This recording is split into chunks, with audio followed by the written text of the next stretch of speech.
Hello students, welcome to the class. और plant physiology unit में हम पढ़ रहे थे। मिनरल न्यूट्रिशन हम ऑलरेडी पढ़ चुके हैं। गर्डलिंग एक्सपेरिमेंट, ट्रांसलोकेशन, ये सारे टॉपिक्स हमने कवर किए थे। और आज की क्लास में हम एक न्यू टॉपिक स्टार्ट करेंगे, फोटोसिंथेसिस। फोटोसिंथेसिस जो है करीबन आपका 3 to 4 लेक्चर्स में कंप्लीट होगा, ज़्यादा भी लग सकते हैं क्योंकि एक वास्ट टॉपिक है और इम्पॉर्टेंट भी है आपके एग्जाम्स के लिए। और इसमें आपको सारे नोट्स के साथ मैं एक्सप्लेन करती चली जाऊंगी और आपको इजीली समझ में आ जाएगा कंप्लीट प्रोसेस। ठीक है, तो हम स्टार्ट करते हैं डेफिनेशन से कि फोटोसिंथेसिस है क्या। ये एक ऐसा प्रोसेस है जिसमें कि ग्रीन प्लांट्स जो होते हैं ना, वो कॉम्प्लेक्स फूड को प्रिपेयर करते हैं। ठीक है, यानी कि कौन से होते हैं वो कॉम्प्लेक्स फूड, उसको हम बोलते हैं कार्बोहाइड्रेट्स। यानी कि कार्बोहाइड्रेट्स बन रहा है, किसकी हेल्प से बन रहा है? Using carbon dioxide and water. Water और CO2 से मिलके बन रहा है, सनलाइट की प्रेजेंस में बन रहा है और ऑक्सीजन को रिलीज कराता है ये प्रोसेस एज बाई प्रोडक्ट। अब क्या होता है, सन की जो एनर्जी आती है, हमने क्यों कहा इन द प्रेजेंस ऑफ सन, क्योंकि सन से आती है एनर्जी और वो एनर्जी कन्वर्ट होती है फिर केमिकल एनर्जी में। एनाबॉलिक प्रोसेस है। एनाबॉलिक वो प्रोसेस होते हैं जिसमें कि एनर्जी कुछ कुछ बनता है, दो चीजों से मिलके कुछ बनता है, तो उस प्रोसेस को एनाबॉलिक प्रोसेस कहा जाता है। और जब एक चीज के ब्रेक होने से दो चीजें बनती हैं तो उसको मेटाबॉलिक प्रोसेस कहा जाता है। एंडरगोनिक प्रोसेस है। Endergonic process means energy consuming, जिस प्रोसेस में एनर्जी यूज हो रही है। And oxido reduction process means जिसमें ऑक्सीडेशन भी हो रहा है और जिसमें रिडक्शन भी हो रहा है साइमल्टेनियसली। तो ये कुछ कैरेक्टरिस्टिक्स हैं इस प्रोसेस की। ये इक्वेशन इंपॉर्टेंट है, जब आप फोटोसिंथेसिस के बारे में एग्जाम में लिख के आएंगे तो ये इक्वेशन आपको लिखनी ही लिखनी है। आपको ये दिखा रहा है इक्वेशन में कि 6CO2 when combines with 12H2O gives C6H12 and O6। तो C6H12O6 जो है वो ग्लूकोज हो गया, यानी कि कार्बोहाइड्रेट। इसके अलावा 6H2O मॉलिक्यूल्स रिलीज होते हैं और 6O2 molecules in the form of by product. ठीक है, फोटोसिंथेसिस प्रोसेस की क्या इंपॉर्टेंस है? दो रीजन की वजह से ये प्रोसेस इंपॉर्टेंट है। सबसे पहले तो ये कि it is the primary source of food on earth. जो अर्थ के ऊपर फूड बन रहा है, देखो कुछ लोग हर्बीवोर्स होते हैं, कुछ कार्निवोर्स होते हैं, लेकिन जो भी कुछ होते हैं, जैसे कि अगर कुछ लोग एनिमल्स को खा रहे हैं तो चलो ठीक है, उनका फूड वो है, लेकिन एनिमल्स अल्टीमेटली किसको खाएगा? प्लांट्स को खाएगा ना। तो अल्टीमेट जो फूड है वो प्लांट है। तो प्लांट के अंदर एनर्जी कहाँ से आई? फोटोसिंथेसिस से। तो जो मेन सोर्स है इस पूरे अर्थ पे फूड का, तो वो फोटोसिंथेसिस है। सेकंड थिंग क्या है? ऑक्सीजन। फूड भी हमें फोटोसिंथेसिस दे रहा है और ऑक्सीजन भी हमें फोटोसिंथेसिस ही दे रहा है, क्योंकि अभी देखा कि ऑक्सीजन जो है as a by product release होती है इन दिस प्रोसेस, और ऑक्सीजन जो है it is needed by all the life forms on the earth. So these are the two important characteristics of photosynthesis, that why it is important. Okay, अब ये photosynthesis होता कहाँ पे है? Green leaves में। प्लांट्स की जो ग्रीन लीव्स हैं वहां पर फोटोसिंथेसिस होता है।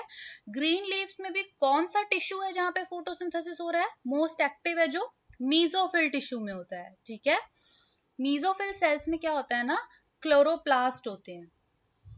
बहुत सारे क्लोरोप्लास्ट हैं, क्लोरोप्लास्टिक सेल ऑर्गेनल है।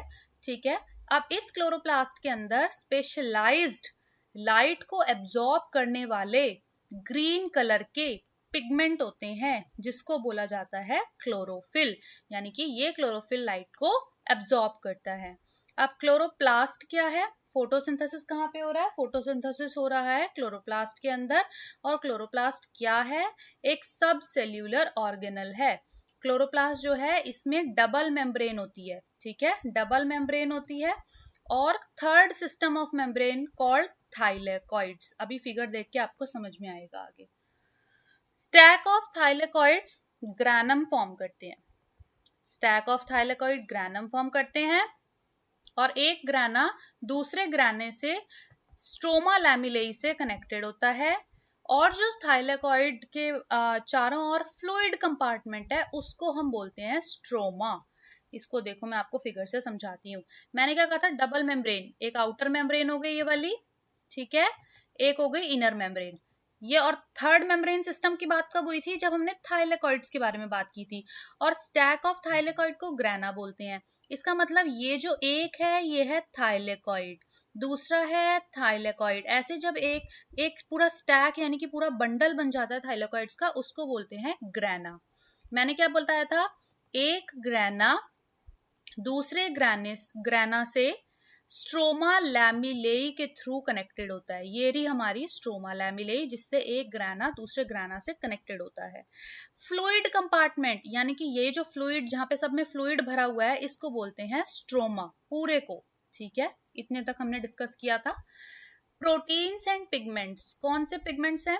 क्लोरोफिल है, कैरोटिनॉइड्स है, जो कि फोटोसिंथेसिस में जिनका रोल होता है।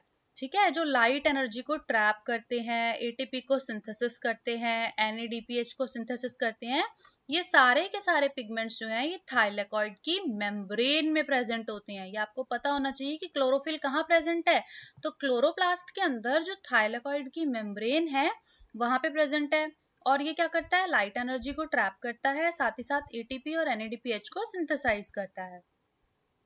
अब जो लाइट एनर्जी ट्रैप होती है और एटीपी का सिंथेसिस होता है, ये दोनों चीजें लाइट ड्राइवन प्रोसेस हैं, इसीलिए हम इसको कह रहे हैं लाइट रिएक्शन। जो एटीपी का सिंथेसिस हो रहा है, इसको हमने पूरे प्रोसेस को बोला है लाइट रिएक्शन। अब स्ट्रोमा में क्या होता है? जो फ्लूइड कंपार्टमेंट है, अभी मैंने आपको फिगर में दिखाया था, वहां पे एंजाइमेटिक रिएक्शंस होती हैं, जिसमें कि क्या होता है कि CO2 जो है प्लांट के अंदर इनकॉर्पोरेट हो जाता है, जिसकी वजह से शुगर बनता है, शुगर का सिंथेसिस होता है। फिर आगे जाके ये शुगर जो है स्टार्च का फॉर्मेशन करता है। अब ये रिएक्शंस जो है ये लाइट के प्रेजेंस में नहीं होती, लेकिन ये लाइट रिएक्शन के जो प्रोडक्ट हैं, यानी कि लाइट रिएक्शन में क्या बना था? अभी पीछे मैंने बताया कि एटीपी और एनएडीपीएच बना था। तो ये जो लाइट रिएक्शन के प्रोडक्ट हैं, इनके ऊपर डिपेंड करती है। क्यों? क्योंकि जब ये शुगर बनेगा तो एटीपी यूज होगी, तो इसके ऊपर डिपेंड करता है ये शुगर सिंथेसिस का प्रोसेस। लेकिन इसके लिए जो है डायरेक्टली लाइट नहीं चाहिए, लाइट के ऊपर एग्जैक्टली डिपेंड नहीं करता, इसलिए हम इसको बोलते हैं कि ये डार्क रिएक्शन है। However this should not be construed to mean that they occur in darkness और they are not light driven.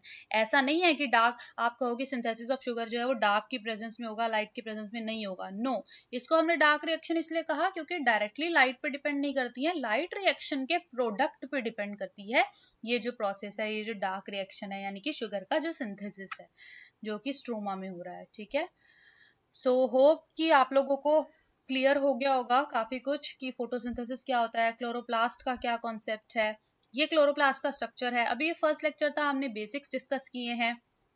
इसके बाद में क्लोरोफिल, नेक्स्ट लेक्चर में क्लोरोफिल जो है और असेसरी पिगमेंट्स जो हैं उनके बारे में थोड़ा डिटेल में हम डिस्कस करेंगे, और फिर धीरे धीरे करके इसी तरीके से पूरे फोटोसिंथेसिस को कवर करेंगे। So hope you like the lecture, stay tuned with classes, concepts and notes academy by Ayushi. Thank you.